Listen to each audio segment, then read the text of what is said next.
수진, 에리카 팍의 각자의 사전.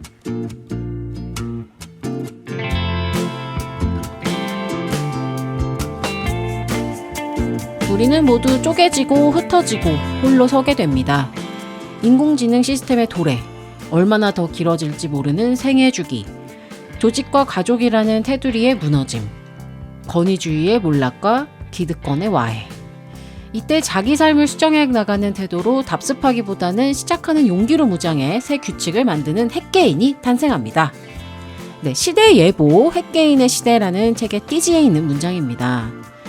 송기령 작가는 핵가족이 아닌 핵개인이라는 용어로 사회를 이루는 핵심이 가족이라는 단위를 넘어서 개인이라는 초소형 단위로 옮겨간다는 것을 이야기합니다.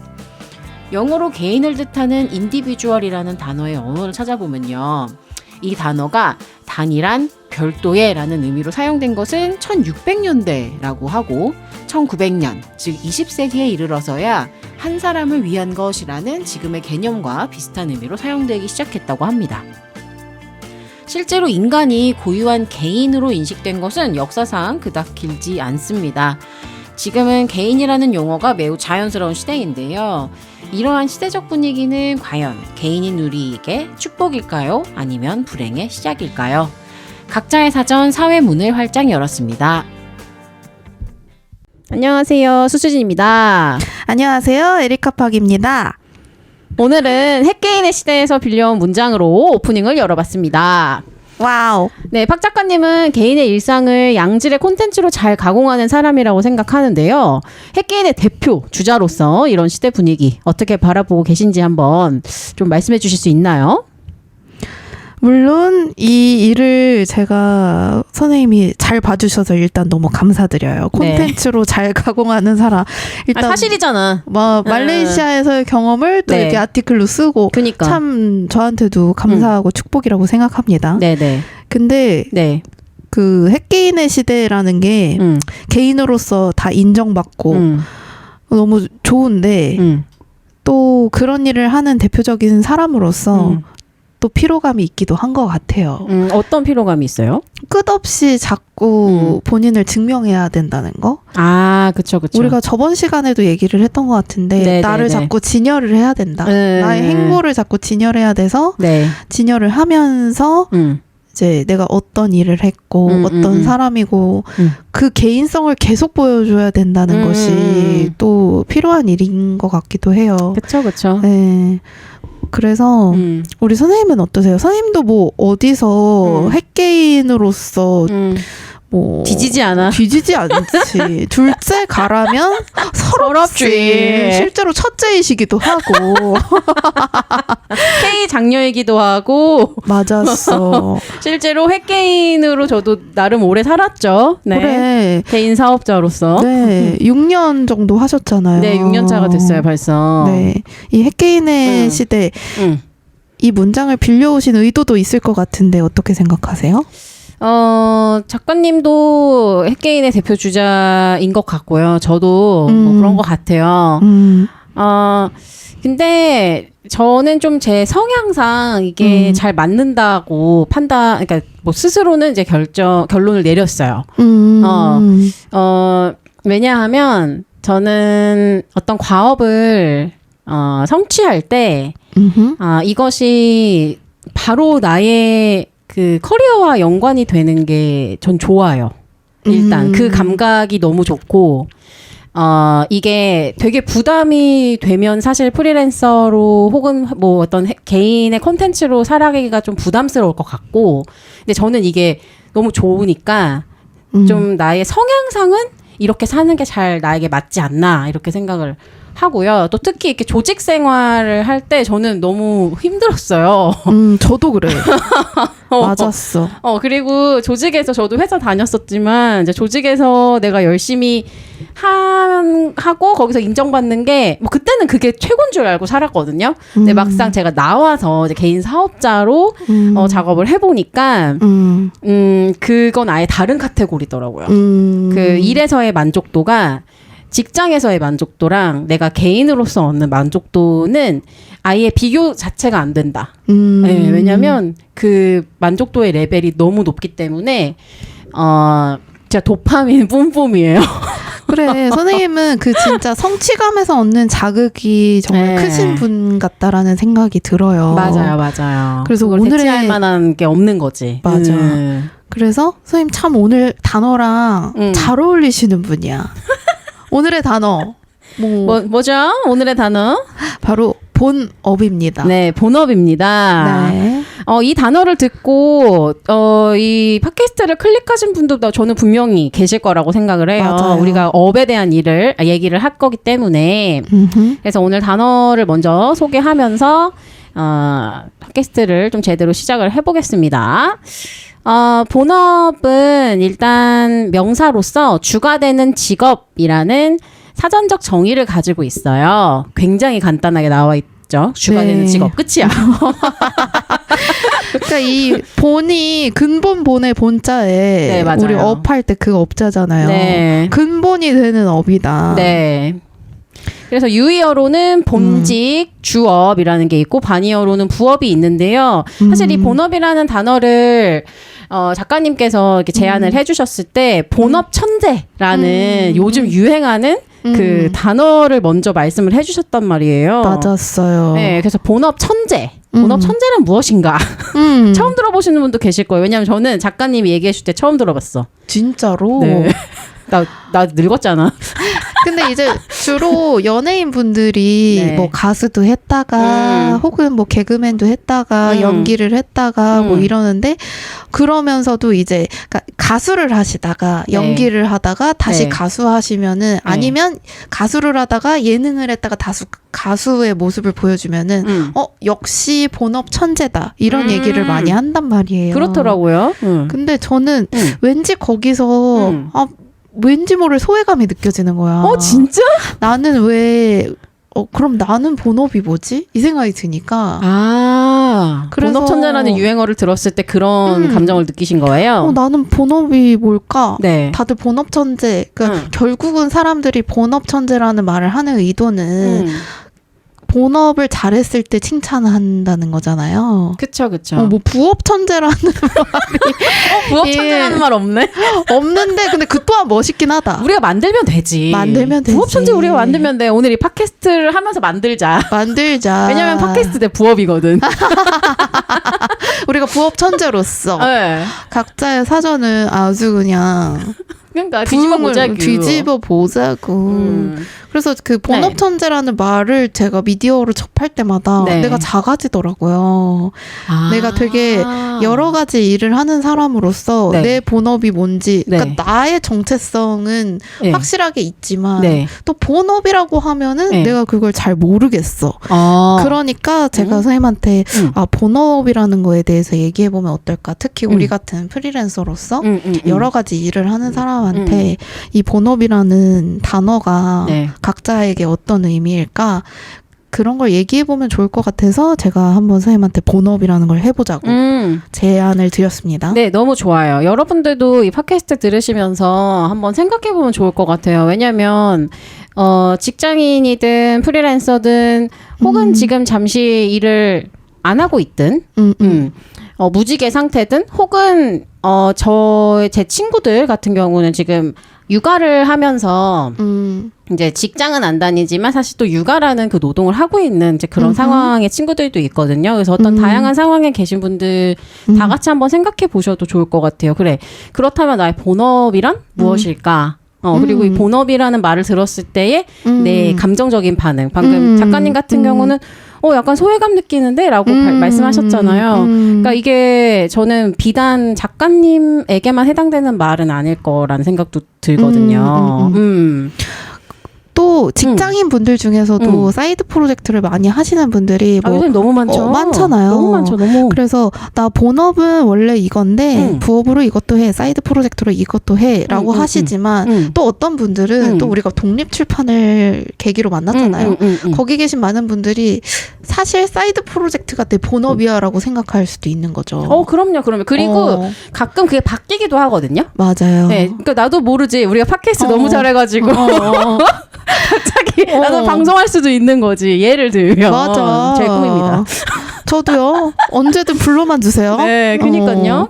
그래서 이게 그러니까 버는 돈이 더 큰 게 본업이냐, 아니면 애매하다. 내가 쓰는 시간이 더 큰 게 본업이냐, 아니면 내가 쓰는 마음이 큰 게 본업이냐. 그러네. 이게 다 사람마다 너무 다를 것 같거든요. 근데 저한테 있어서 본업의 정의는 그래서 더 어려운 것 같아요. 작가님 얘기 들어보니까 그런 것 같습니다. 저도 그런 생각이 들어요. 사실 저는 일러스트를 기반으로 다양한 비주얼 작업을 하고 있는데 저는 사실 본업이 되게 명확한 사람이라고 스스로 정의를 했어요. 아무리 생각해도 내 직업은 그림 그리는 사람. 맞아. 그게 되게 뾰족하고 명확해요. 그러니까 다른 일들을, 그러니까 여러 가지 형태의 일들을 많이 하시지만 결국은 하나로 이렇게 묶어지는 카테고리가 있어요. 맞아. 네. 그래서 그 근본에 그 근본 한자를 보면 나무목에 이렇게 하나 그어놓은 것처럼 돼 있잖아요. 그 땅에 꽂힌 약간 깃발처럼 보인다는 거죠. 근데 나는 그 본자에 선생님의 톱에 올라간 거는 그림 그리기가 보인다. 그러기 때문에 본업이 뚜렷하다라는 인상을 받거든요.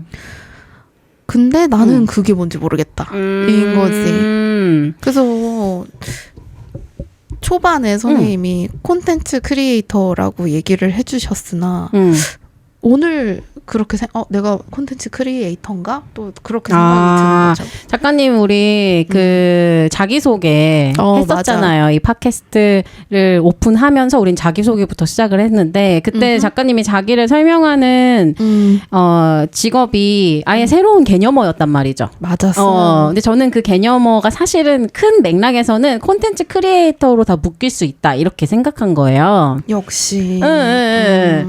그래서 사실 모르겠어요. 그냥 그 자기가 스스로 자기를 좀 당당히 또 정의 내릴 수 있어야 되지 않나라는 생각도 저는 드는 것 같아요. 그런 면에서 콘텐츠 크리에이터가 맞기는 한 것 같습니다. 그렇죠. 본업은 콘텐츠 크리에이터야. 근데 또 어떤 개념이 잘 모호하게 정말 정의가 안 될 때는 반이어를 짚어보면 또 그 단어가 더 이해가 될 때가 있거든요. 네, 맞아요. 그래서 이제 부업이라는 거는 또 사전을 찾아보면 본업 외에 여가를 이용하여 갖는 직업이라고 되어 있어요. 네. 사전적으로는. 네, 맞아요.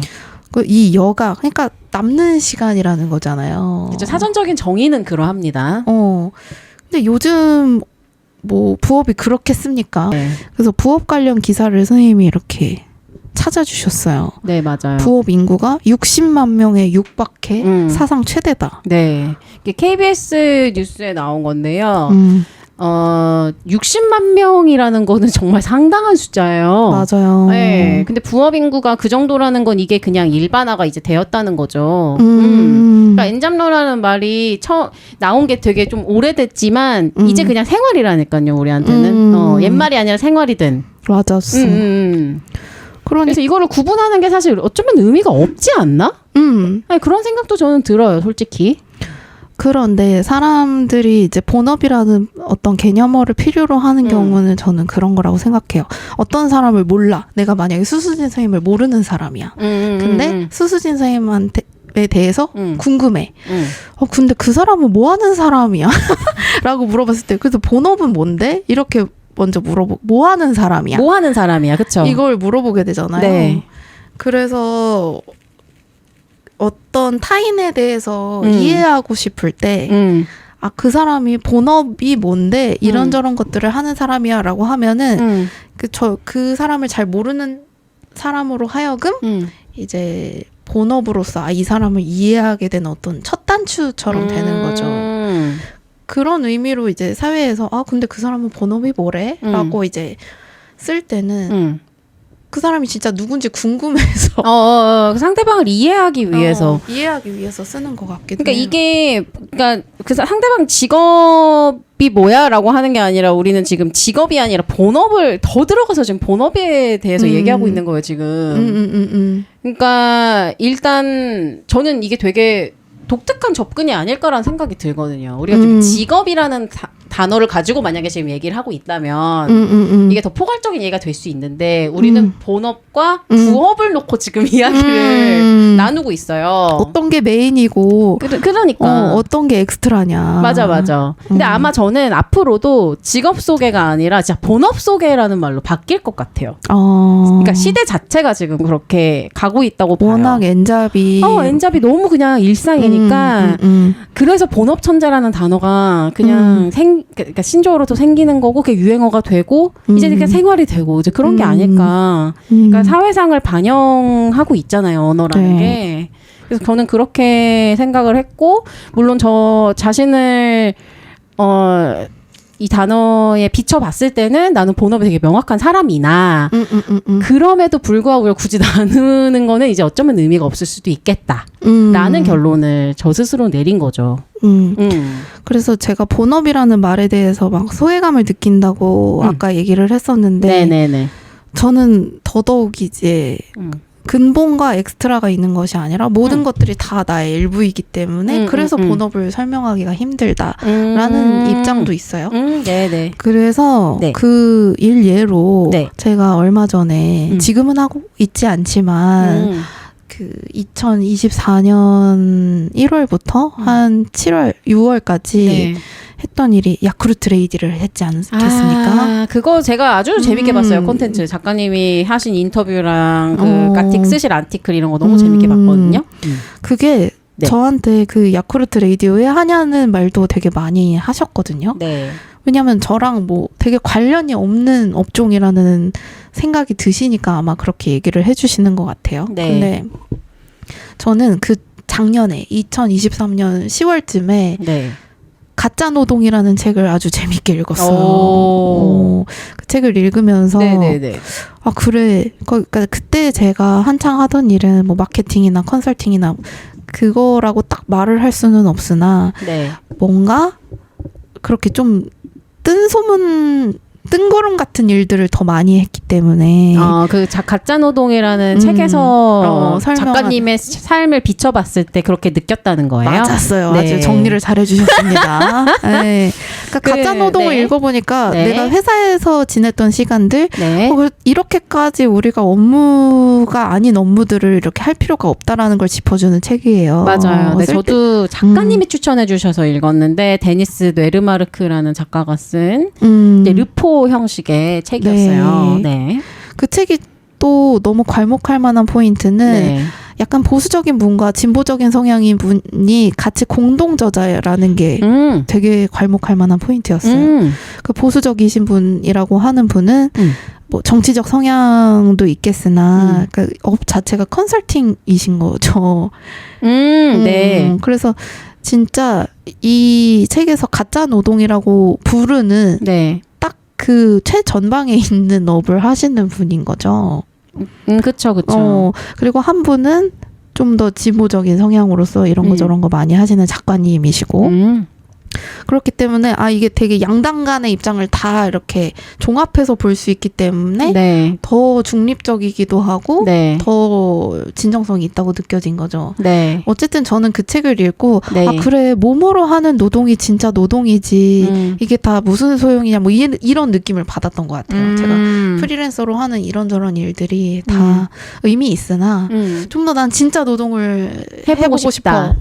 그거를 또 보여주고 싶기도 했고 그리고 약간 2030 중에서도 3040 중에서도 이제 아르바이트를 하시는 분들이 되게 많거든요. 근데 그거에 대해서 너무 많죠. 뭔가 쉬쉬하는 분위기가 여태 있는 것 같아요. 저한테는. 어디 가서 뭐 알바한다고 얘기하지 말아라. 뭐 이런 얘기들을 하니까 되게 아르바이트라는 거는 네. 대학생 때, 뭐 20대 때, 그때 청춘일 때 다른 길로 가기 위한 어떤 마일스톤 같은 중간 징검다리 같은 걸로만 인식이 되는 것 같아서 근데 이미 많은 다른 국가에서는 그 아르바이트 하면서 생계를 유지해서 사시는 분들도 있고 거기에서 행복을 찾는 분들도 있잖아요. 그렇기 때문에 저도 한 번은 이 3040 중에서도 아르바이트나 이렇게 부업이지만 몸으로 하는 일로 이렇게 주업처럼 본업처럼 사시는 분들이 많다라는 그런 걸 한번 짚고 싶기도 했어요. 몸소. 그래서 야쿠르트 레이디라는 거를 한번 하게 됐는데 네. 저는 거기서 되게 큰 보람을 느끼기도 했거든요. 좀 나눠주시면 좋을 것 같은데요. 궁금해. 일단은 저는 야쿠르트 레이디의 가장 큰 장점은 아침 시간을 활용해서 한다는 일이에요. 그렇기 때문에 원래 프리랜서를 하게 되면 아침에 게을러질 수가 있거든요. 너무 그렇지. 그리고 또 이렇게 머리 쓰는 일을 하다 보니까 몸 쓰는 일을 좀 하고 싶다는 생각도 있었어요. 그거 멋있다. 환기를 하는 시간이 좀 필요하다라는 거죠. 그치, 맞아. 좀 많이 게을러지기는 하지. 근데 그 게으른 게 좀 이렇게 몸이 게을러진다는 거죠. 계속 정신은 움직이고 있는데. 그래서 자기 전까지도 사실 계속 분위기가 커져. 맞아요. 근데 또 이제 프리랜서라는 업 특성상 벌이가 일정하지 않으니 돈을 내고 운동하기 좀 그런 거예요. 그래서 돈 벌면서 운동하고 싶다. 또 이런 니즈도 있었어요. 어머, 되게 독특한데? 육체 노동을 하면은 정말 또 그런 의미에서는 괜찮네. 되게 환기가 되는 부분이 있거든요. 그래서 그 프리랜서의 장점이자 단점이 시간을 자유롭게 써서 이게 자유이자 또 스스로한테 방임이 될 수가 있기 때문에 너무너무. 그 어떤 시간적 장치를 마련해 두는 걸로 야쿠르트 레이디를 하게 된 점이 있는데 네네네. 그때 이제 아침에 막 배달을 하다 보면은 네. 아침에 건물 청소하시는 여사님들이랑 많이 친해졌거든요. 그렇구나. 네, 그게 되게 보람 포인트 중에 하나였어요. 우리 여사님들이랑 이렇게 친하게 지낸다는 것이. 근데 그 여사님들이 어때? 이제 할만해? 뭐 이러면서 뭐 아직 해봐야 되겠지만 운동되고 좋아요. 그랬더니 그래 나 그 생각으로 해 이런다는 거예요. 이제 아침에 저보다 훨씬 일찍 오셔서 한 4-5시에 오셔서 청소를 하시기 때문에 우리도 그 마음으로 해. 운동한다는 마음으로 한다는 거예요. 난 노동이 아니라 운동한다는 마음으로 하신대. 너무 멋있어. 근데 그게 뭐 되게 거짓말 같지 않고 너무 건강해 보였어요. 그리고 그때 그 말씀을 해주시는 여사님 피부가 너무 좋았어.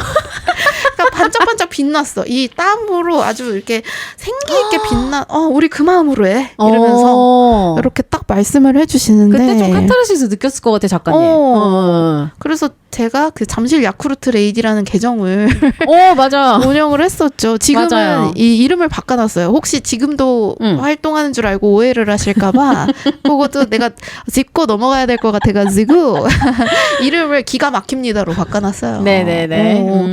근데 그때도 제가 이제 야쿠르트 레이디로서 일을 하면서 느끼는 소외들을 이거는 정리해야 돼. 흘려보내면 너무 돼. 아깝다. 맞아. 해서 그때 이런저런 또 만났던 손님들과의 에피소드들도 조금 적어놓고 재밌는 분들 많거든요. 제가 또 그 어르신들 말투 이런 거 좋아하다 보니까 더 저한테는 더 재밌었던 것 같고. 그러면 그런 노동을 하면서 이제 스스로는 그게 부업이 아니라 이제 보통은 그걸 부업이라고 생각하실 수도 있는데 작가님은 그걸 본업으로 몸소 이제 경험을 해보신 거네요. 그렇죠. 그래서 제가 인스타그램 계정 잠실 야쿠르트 레이디에서도 뭐 이런 얘기들을 많이 하는 것이 이게 결코 뭐 부업으로서나 주업으로서나 부끄러운 일이 아니다라는 거를 어필을 많이 하고 싶었어요. 저의는 이런 일을 이 나이에 하는 것도 멋진 일이다라는 거를 좀 보여드리고 싶었다랄지. 그러니까 꼭 멋이 아니더라도 이게 네. 막 이렇게 숨길 일이 아니다. 네, 무슨 말인지 너무 이해가 돼요. 네, 맞아요. 우리가 직업에 귀천이 없다고는 하지만 이제 사실 사회적인 인식이 이제 그렇지 않다 보니까 그리고 이제 우리가 특히 또 3, 40대에 가장 노동을 활발하게 할 때잖아요. 맞아요. 이제 그러다 보니까 조금 더 남들이 봤을 때 좋은 직업을 갖고 싶고 마치 그렇지 않으면 내가 그간에 잘못 살아온 것 같은 이제 그런 느낌이 들기도 하고 맞습니다. 근데 참 사회적인 이런 시선을 우리가 막 단박에 고친다거나 혹은 그거를 막 비난하는 것으로 이렇게 자기 위안을 삼는 것도 한편으로는 위험해 보이기는 하더라고요, 저는. 그러니까 그러다 보니까 이제 전문성이라는 게 또 한편으로 또 중요해지는 것 같다는 생각도 들어요. 물론 제가 뭐 보수적인 입장에서 얘기하려는 거는 절대로 아니지만. 무슨 의미인지 알죠. 네네네. 그리고 저는 작가님이 야쿠르트 레이디 할 때도 그냥 저는 솔직히는 작가님이 야쿠르트랑 협업해서 뭐 홍보 마케팅을 하신다고 생각했어요. 그러니까 이거는 제가 봤을 땐 그래요. 이미 에리카 팍이라는 캐릭터가 있어. 그러니까 크리에이터라는 캐릭터가 있고 그 사람은 사실 뭘 해도 그냥 상관이 없는 거지. 그래. 상관이 없어져 버리는 거야. 네.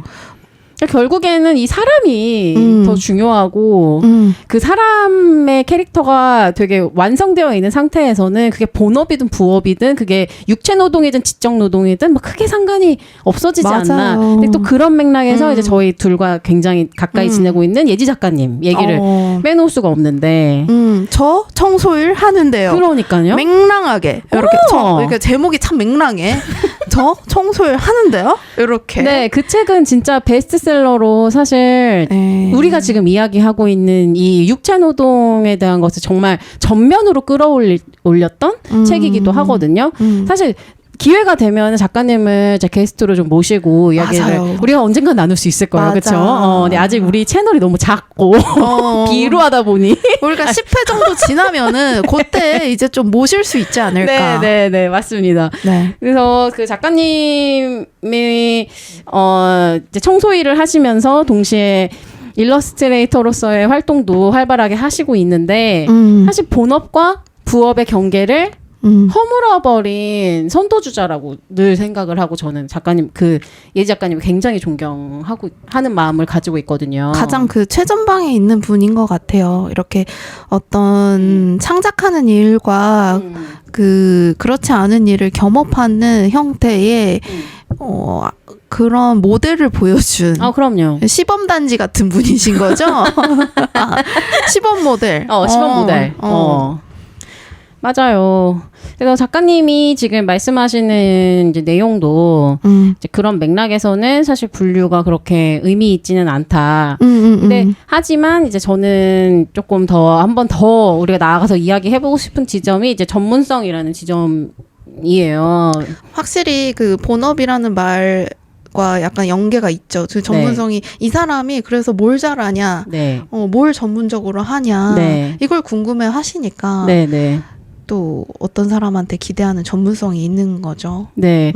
그러니까 예지 작가님의 책이 더 이렇게 임팩트 있게 사람들한테 읽히고 정말 베스트셀러로서 지금도 역할을 하고 있는 이유는 예지 작가님이 청소일이라는 직업도 있으나 일러스트레이터라는 본업도 있기 때문인 라고 저는 생각이 들고 이제 거기서 그 사람의 전문성이 또 존재하고 있기 때문에 이제 이 사람이 정말 베스트셀러 작가로서도 역할을 할 수 있는 것이 아닐까라는 생각을 좀 하는 거죠. 물론 이 말이 되게 조심스럽기는 한데 그렇습니다. 그러니까 우리가 어쩌니 저쩌니 해도 부업이니 본업이니 해도 이 시간이 쌓이고 작업물이 쌓인 뒤에 보이는 어떤 이렇게 물 위에 떠오르는 아이덴티티 같은 게 있는 거죠. 그렇죠. 아이덴티티, 캐릭터성, 이런 정체성. 거. 그게 또 본업이랑 연결되는 사람들도 있지만 네. 또 아닌 분들도 있는 것 같기는 해요. 그러니까 정체성이 곧 본업이 아닌 경우도 덜어 있다. 정체성이 본업이 아닌 경우? 그러니까 아까 얘기했던 것처럼 뭐 마케터로서 되게 정체성이 많이 알려지신 분이지만 사실 그분은 마케터라고 본인이 생각 안 할 수도 있는 거고 부업인 나는 글 쓰는 사람이야. 뭐 이렇게 할 수도 있는 거고 이게 다 이어지는데 그러니까 그런 면에서 본업과 정체성이 꼭 같이 가는 트랙은 아닌 것 같다라는 말씀을 드립니다. 네네네. 지금 방금 말씀하셔서 지금 스스로 좀 제 자신을 좀 돌아봤는데 제가 그런 면이 있어요. 왜냐면 저는 글 쓰는 자아도 되게 중요하거든요, 저한테. 근데 실제로 지금 글 쓰는 일은 거의 많이 줄은 상태고 그림의 비중이 지금 저의 업에서 상당히 크거든요. 그러니까 부업이 굳이 따지면 본업은 그림이고 부업은 글이에요. 근데 저는 원래 늘 반대로 하고 싶었어. 그러나 추구미는 따로 있다. 추구미는 글쟁이였다. 그런데 이제 제가 에세이를 출간하고 나서 사실 그렇게까지 반응이 막 이렇게 활발하진 않았거든요. 제가 기대했던 것만큼은 아니었어요. 솔직하게 말씀드리면 출판사 관계자님들 죄송합니다. 더 폭발할 줄 알았으나. 네, 죄송합니다. 제가 늘 욕심이 많아가지고. 근데 오히려 그 계기로 인해서 저는 저의 본업이 좀 더 선명해졌어요. 그래서 사실 전문성에 대해서 제가 하고 싶은 얘기는 전문성을 길러라라는 말을 하고 싶은 것이 아니고 살다 보면 전문성이 생긴다. 얻어지는 것도 있다 이런 생각이 드는 거예요. 맞아. 이게 내가 정의하는 내 정체성과 내 전문성이 그렇지 않을 때가 있다라는 거죠. 그렇죠, 그렇죠. 오히려 나한테 기대하는 사람들이 더 원하는, 그러니까 수요가 있는 그게 내 전문성이 된다. 더군다나 선생님 또 6년 동안 그림 그리는 수수진으로서 이제 살아오셨기 때문에 그 삶으로서 그걸 여실하게 보여주셨잖아요. 어떤 작업들도 많이 보여주셨고. 네네, 그렇죠. 그래서 거기서 전문성이 당연히 되게 있다. 당연히 되게 있다. 당연히 되게 있고 대단하게 있다.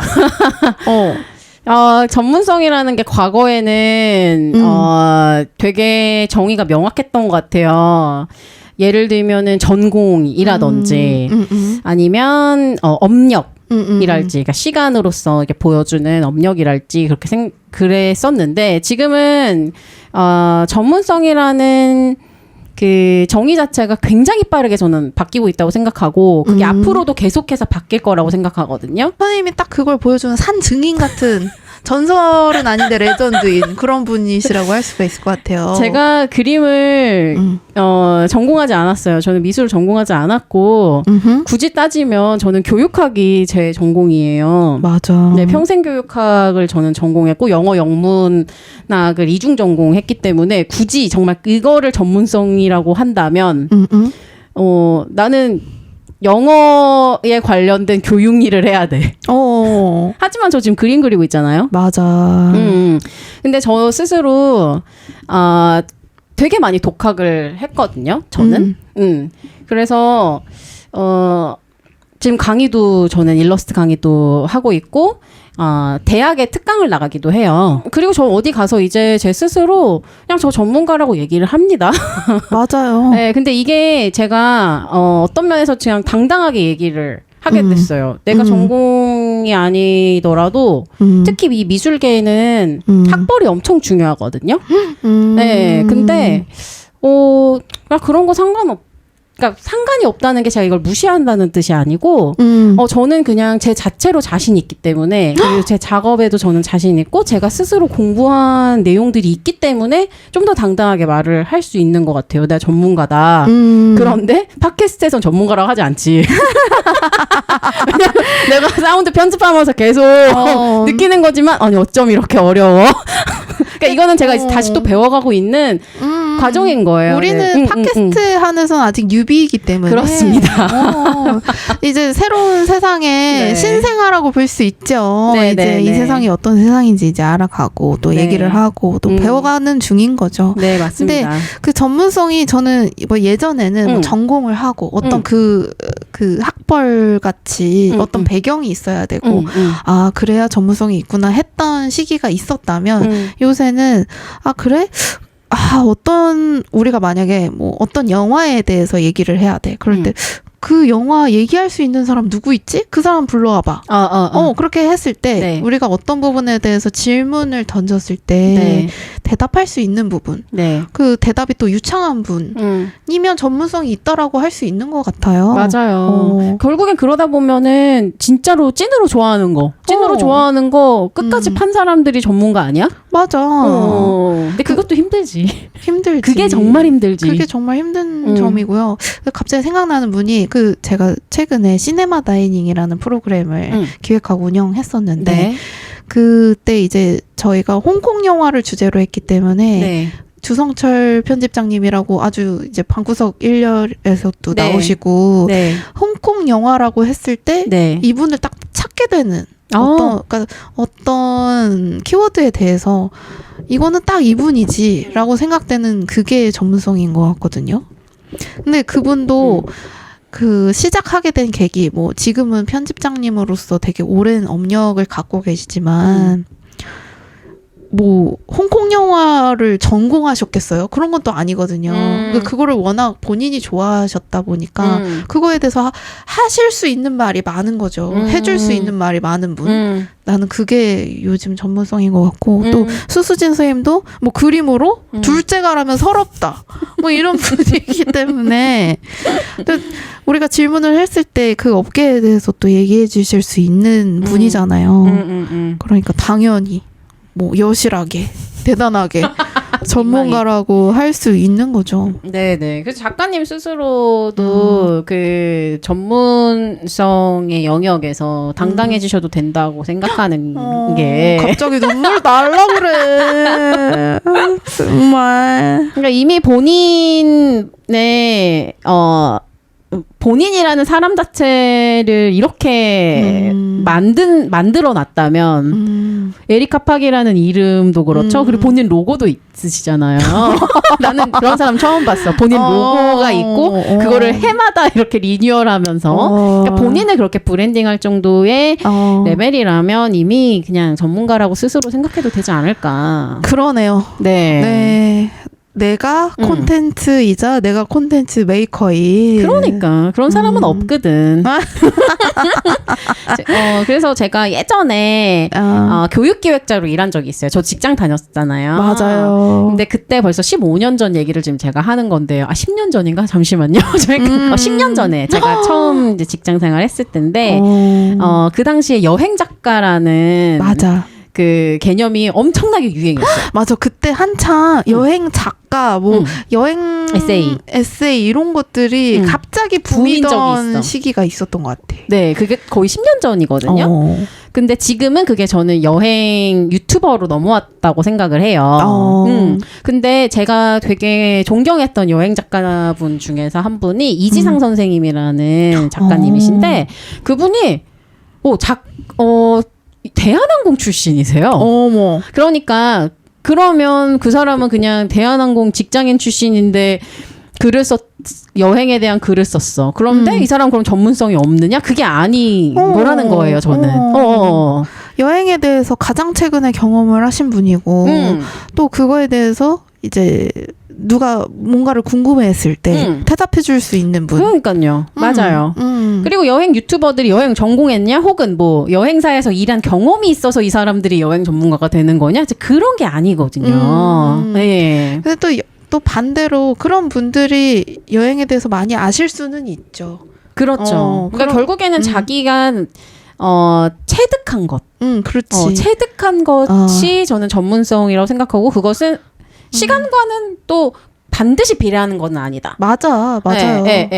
굉장히 짧은 시간에 깊이 경험한 한 것으로 나는 또 충분한 시대가 되지 않았나라는 맞아. 생각도 이제 드는 거죠. 굵고 짧게. 그쵸. 임팩트 있게 임팩트 아주. 있게. 맞아. 꼭 오랜 시간 그 필드에 있었다고 해서 그게 꼭 비례하는 것은 아니다. 아니다. 맞아요. 그렇습니다. 그래서 오늘 또 우리가 이 본업이라는 단어로 수다를 좀 떨어봤는데요. 네. 네, 이제 광고 듣고 오겠습니다. 예.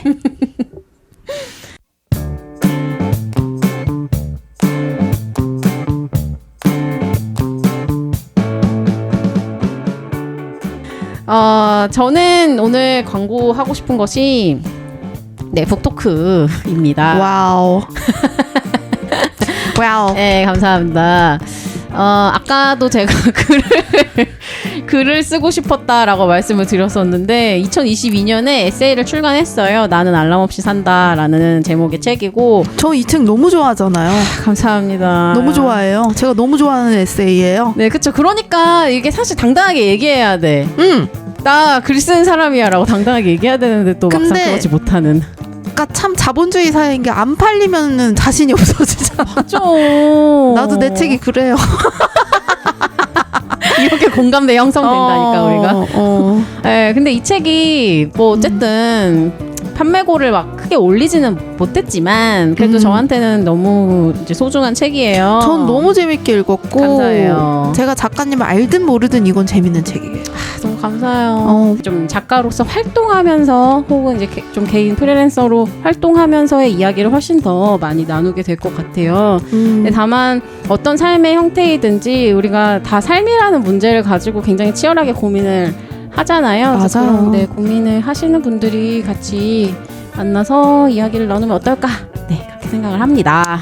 저 질문이 있어요. 네. 아직도 알람 없이 일어나시는지. 좋은 질문입니다. 네. 근데 여전히 알람 없이 삽니다. 그러면 그냥 저절로 눈이 떠지는 그 자연주의에 입각해서 아직도 웨이크업 하신다는 거예요? 자연주의에 입각해서 웨이크업 하고요. 어머. 근데 제가 알람 없이 산다라는 이 타이틀 자체는 세상에서 정해준 이 시간에 맞춰서 살지 않겠다라는 자발적인 아싸라는 뜻의 제목이에요. 그게 뭐 이렇게 와닿았는지 아닌지는 모르겠지만 어쨌든 그 한국 사회에서 정해놓은 뭐 졸업 다음에 취업하고 취업 다음에 뭐 결혼해서 애 낳고 아들 낳고 딸 낳고 잘 사는 요 그 정해진 트랙 네. 요거에서 조금 벗어나서 살겠다. 네, 맞아요. 그래서 알람 없이 산다. Without alarm. 네, without alarm. 이거 실제로도 그렇게 물리적으로도 그렇게 살고 있습니다. 근데 뭐 중요한 약속이 있으면은 해놓긴 하는데 정말 신기한 게 알람 울리기 전에 눈 떠져요. 어머. 그러니까 이걸 몇 년만 하면은 괜찮다니까? 몇 년 쓰기나.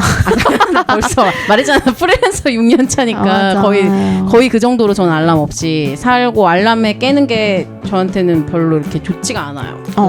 기분이. 그 기분이. 네. 참 그것도 건강한 뭐랄까 라이프 스타일. 네. 맞아. 인 것 같아요. 되게 감사하죠. 근데 이게 저만 그런 게 아니더라고요. 그래요? 그 BTS의 그 누군지 제가 정확히 기억 안 나는데 그 멤버 중에 한 분도 저처럼 알람 없이 사신대요. 그리고 그게 본인 건강을 유지하는 비법이라고 이렇게 얘기하는데 완전 공감됐어요. 반면에 저는 어떠냐면은 알람을 아주 촘촘하게 해놓고 그 시간에 못 일어나는 알람이면 이만큼 길어요. 5분 단위로 해놓고 다 무시해놓고. 작가님도 한번 알람을 끄고 그냥 몸이 깨는 시간에 한번 일어나 보세요. 자연스럽게 눈 떠지는 시간에 일어나 보세요. 한번 저도 도전해 보겠습니다. 네, 도전. 사는 것에 도전. 좋아요. 네. 혹시 작가님은 혹시 광고할 얘기 있으실까요? 제가 얼마 전에 우리 이제 각자의 사전 팟캐스트 뉴비로서 또 이제 4년 동안 팟캐스트를 운영해 오신 선배님 SBN SBN 선배님 선배님 팟캐스트에 다녀왔어요. 네.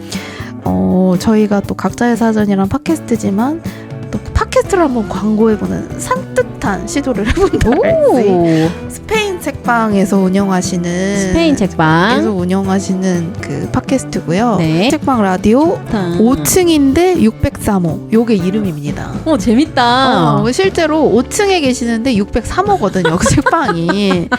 그래서 우리 그 사장님 에바 사장님, 여자 사장님 에바 사장님과 네. 다미안 사장님 두 분이 부부세요. 부부신데 네. 이분들이 너무 이제 선진적인 분들이신 게 어머나 그 결혼식 대신에 이제 결혼 파티를 하셨어요. 그래서 우리 그 원래 잘 알고 있는 결혼 방식이 아닌 스타일로 결혼을 하신 그리고 텀블벅으로 후원 받아서 우와. 그래서 축의금을 이제 텀블벅으로 이렇게 하는 거죠. 진짜 센세이셔널하다. 센세이셔널하시죠. 그래서 행여 혼신이라는 책. 신혼여행을 거꾸로 하면 행여 혼신 이렇게 되잖아요. 신혼여행 행여 혼신. 네. 그 책을 기점으로 이제 독립출판에서 저희도 이제 인연이 돼서 그 이후에 이제 책방도 차리시고 우와, 팟캐스트도 하시고 그런데 저는 그렇게까지 오래된 줄 몰랐는데 4년이나 운영하셨다고 하시더라고요. 그래서 최근에 200회가 넘어가셔가지고 선배님 공개 방송을 하셨대요. 어머 선배님 네. 저희도 언젠가는 네, 그래서 제가 얼마 전에 거기서 이제 같이 녹음을 하고 왔는데 네. 그때도 제가 그때 각자의 사전을 얘기를 했기 때문에 또 여기서 역으로다가 슴슴하게 듣는 재미가 있습니다. 우리 에바 사장님이 네. 아주 차분하시거든요. 아하. 근데 또 그 귀 기울이게 되는 그런 매력이 멋짐이 있어. 어머. 그리고 우리 다미안 사장님도 이렇게 네. 적재적소에 아주 이렇게 시치미처럼 시치미랄지 후추랄지 소금처럼 이렇게 적재적소에 이렇게 해주시고 솔직히 뭐 지금 저희가 광고해드릴 형편인지 맞는지는 모르겠는데 그냥 언급이지 뭐. 네 맞아요. 샤라웃입니다. 샤라웃 스페인 책방. 스페인 책방 추천해주신 스페인 책방 저도 가보고 싶습니다. 네. 네, 여러분들도 네이버 지도에 체크해주시면 좋을 것 같고요. 네, 그러면 이제 저희 오늘의 단어와 관련된 콘텐츠를 한번 추천해 보겠습니다. 네, 제가 오늘 추천해드리고 싶은 콘텐츠는요. 양태호 디자이너의 인터뷰가 있어요. 혹시 양태호 디자이너 아시는지 모르겠는데 저는 예전에 네. 온스타일에서 그쵸. 너무 예쁜 집에 사시는 오빠가 한 분 계시는 거예요. 까리한 오빠가 계시죠. 아주 곱고 까리하신 오빠가 한 분 계시더라고요. 네. 근데 이제 또 선생님 통해서 듣고 보니까 뭐 우리나라의 굵직한 네. 이런 커다란 행사들 네. 공간 디자인과 여러 가지 것들을 총괄하시는 분이라고 네, 들었습니다. 맞습니다. 그래서 그 양태호 디자이너께서 디자인 플러스 채널에서 인터뷰하신 게 있는데 이제 제가 여기서 조금 인상적이었던 문장 몇 개를 오늘 콘텐츠로 좀 추천해 드리려고 해요. 너무 값지다. 감사해요. 뭐 잘 모르시는 분들을 위해서 이 디자이너님에 대한 잠깐 설명을 해드리면 양태오잖아요. 그거를 태오 이게 영어식으로 하면 태오 양이잖아. 그래서 태오 양 스튜디오의 이제 수장이시거든요. 근데 국립한글박물관 리뉴얼이랑 뭐 프리즈 그리고 아트부산에서 진행하는 디파인 서울 등등 정말 뭐 굵직굵직한 그런 프로젝트들을 다 총괄을 하셨고 맞았어. 네. 근데 또 디자이너로서도 이제 굉장히 커리어의 탑을 찍으신 분이세요. 그리고 자체 브랜드도 여러 개 가지고 계시고 와우. 그래서 저 개인적으로는 좀 이 본업이라는 단어를 들었을 때 이 본업을 기반으로 정말 너무 멋지게 확장을 해가시는 분이다. 그래서 나도 본받고 싶다 생각해서 이 인터뷰를 가져왔고 그 인터뷰에 있는 문장 중에서 좀 몇 가지를 제가 읽어드릴 텐데요. 프로젝트를 맡았을 때 관련 서적을 한 장이라도 읽은 사람과 읽지 않은 사람의 차이는 엄청납니다. 시선 자체가 달라지죠. 이렇게 인터뷰를 하셨더라고요. 근데 저도 책을 읽는 게 되게 중요하다고 생각하는 사람이어서 저도 뭐 프로젝트나 혹은 전시 준비할 때 진짜 거의 텍스트에서 영감을 많이 받아요. 네. 그래서 너무 공감해가지고 이 문장 좀 가져와 봤고 그런데 이 디자이너님도 월세 내기도 버거웠다 이런 인터뷰 내용도 있었어요. 와중에 모두에게 다 이런 시기가 있나 봐요. 네, 그니까요. 그래서 그거에 또 약간 감동을 받았고 그리고 이분 인터뷰 중에서 당위성이 중요하다라는 말씀을 하셨거든요. 그래서 아무리 예쁜 공간도 당위성을 찾지 못하면 무용지물이라고 생각한다. 이렇게 인터뷰를 하셨더라고요. 그러니까 어떤 철학이나 메시지를 바탕으로 네. 이 공간에 이런 데코에 이 당위성이 있는 연결이 있지 않다면 그게 되게 뜬금없이로 존재하는 거잖아요. 뜬금없이로.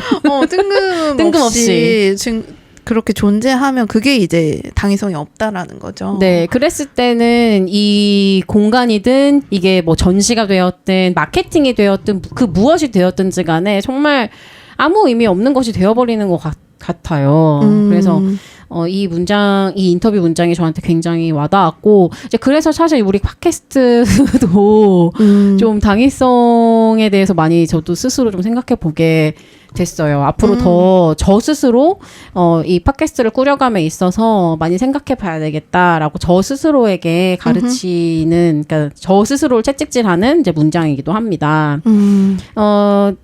그래서 네, 여기까지 저는 좀 소개해드리고 싶고, 만약에 뭐 여러분들이 조금 영감이 필요하시다라고 생각하시면 이 그 양태우 디자이너 인터뷰 읽어보실 텐데, 제가 요 링크는 인스타그램 계정에 올려드릴게요.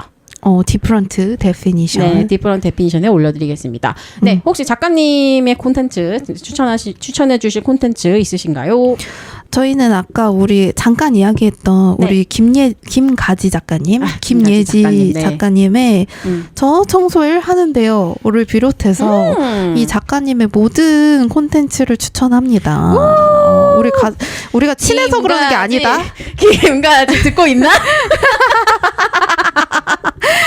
아니 근데 이게 진짜 우리 오늘 키워드가 본업이잖아요. 본업. 아까 우리가 거론도 하기는 했지만 네. 정말 이 본업과 부업 이거에 대해서 생각하게 하는 그 인물 그 자체시거든요. 맞아요. 그렇기 때문에 이 김가지 선생님의 가장 첫 작품 저 청소일 하는데요. 네. 에 이어서 네. 다행히도 죽지 않았습니다. 그 책도 저 너무 잘 읽었어요. 그래서 이 맥락이 또 있는데요. 네. 가장 최근에 나온 책은 다 똑같이 살 순 없잖아. 진짜 다 이게 완전 다 큰 세계관으로 연결된다. 그러니까 그 업에 대해서 제가 특히나 또 야쿠르트 레이디 하고 이럴 때 또 네.